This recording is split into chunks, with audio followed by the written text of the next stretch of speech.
Hello friends, કેમ છો? ગુજરાતી પકવાનમાં તમારું સ્વાગત છે। આજે આપણે બનાવીશું રબડી। તો કોઈપણ જાતનો માવો ઉમેર્યા વગર મીઠાઈવાળાની દુકાન જેવી એકદમ સરસ ક્રીમી અને લચ્છેદાર ઘટ્ટી રબડી ઘરે બનાવવી ખૂબ જ સરળ છે।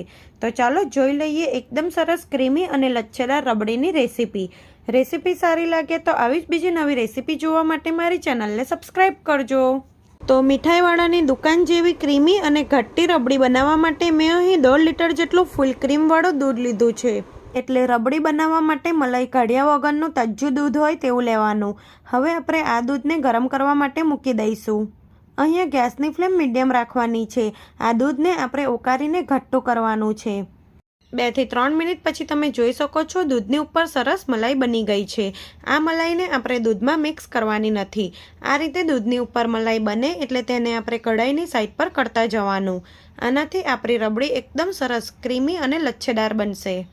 અને હવે આપણે દૂધને ઉકાળવાનું છે એટલે આપણે ગેસની ફ્લેમ સ્લો ટુ મીડિયમ રાખીશું। અત્યારે 1.5 લીટર જેટલું દૂધ લીધું છે।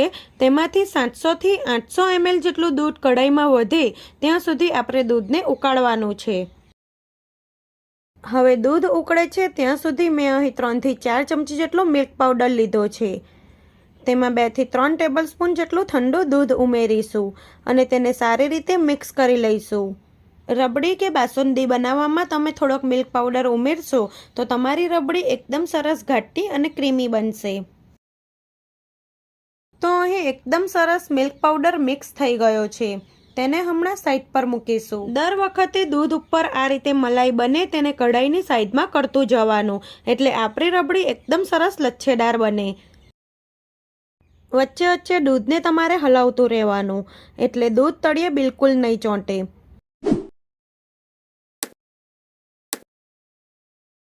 તો અહીં આપણું જે દૂધ ઉકળતું હતું તે એકદમ સરસ ઉકળી ગયું છે અને તે દૂધ પહેલાં કરતાં અડધું થઈ ગયું છે। આટલું દૂધ ઉકળતા લગભગ 20 થી 30 મિનિટ જેટલો સમય લાગ્યો હતો। તો હવે તેમાં આપણે અડધા કપથી પણ થોડીક ઓછી ખાંડ ઉમેરીશું। ખાંડનું પ્રમાણ તમે તમારી રીતે વધુ ઓછું કરી શકો છો। સાથે જ આપણે તેમાં 1 ચમચી ઇલાયચી પાવડર અને ડ્રાયફ્રૂટ્સ ઉમેરીશું। તો અહીં મેં 8 થી 10 નંગ ઝીણા સમારેલા કાજુ, 8 થી 10 નંગ ઝીણી સમારેલી બદામની કતરણ અને 7 થી 8 નંગ જેટલા પિસ્તાની કતરણ ઉમેરીશું અને બધું સારી રીતે મિક્સ કરી લઈશું। ખાંડ અને ડ્રાયફ્રૂટ સારી રીતે મિક્સ થઈ જાય પછી આપણે જે મિલ્ક પાવડર મિક્સ કરીને રાખ્યો હતો તે ઉમેરીશું। મિલ્ક પાવડરની પેસ્ટ ઉમેર્યા પછી દૂધને તમારે સતત હલાવતું રહેવાનું છે એટલે દૂધ તળિયે બિલકુલ નહીં ચોંટે। હવે આપણે આમાં જે ખાંડ ઉમેરી છે તે ખાંડ સારી રીતે ઓગળી જાય અને તે ખાંડનું પાણી થાય અને તે બળી જાય ત્યાં સુધી આપણે દૂધને ઉકાળવાનું છે। વચ્ચે વચ્ચે રબડીને તમારે હલાવતું રહેવાનું।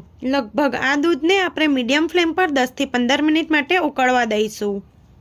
તો હવે તમે જોઈ શકો છો આપણી રબડી એકદમ સરસ ઉકળીને ઘટ્ટી થઈ ગઈ છે। હજી રબડી ઠંડી થશે એટલે તે થોડી ઘટ્ટી થશે।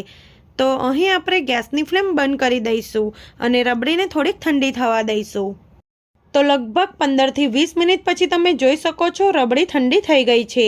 તો હવે જે સાઈડ પર જે મલાઈ ભેગી કરીને રાખી છે તે આપણે આ રીતે કાઢી રબડી સાથે મિક્સ કરી દઈશું। આ રીતે કરવાથી તમારી રબડી એકદમ સરસ લચ્છેદાર અને ક્રીમી બનશે। તો એકદમ સરસ ઘટ્ટી અને ક્રીમી મીઠાઈવાળાની દુકાન જેવી લચ્છેદાર રબડી બનીને બિલકુલ તૈયાર છે। હવે આપણે આ રબડીને કાઢી એક બાઉલમાં સર્વ કરી લઈશું। આ રબડીને તમે 1 થી 2 દિવસ સુધી ફ્રીજમાં સારી રાખી શકો છો। રબડીને આપણે ડ્રાયફ્રૂટથી ગાર્નિશ કરીશું।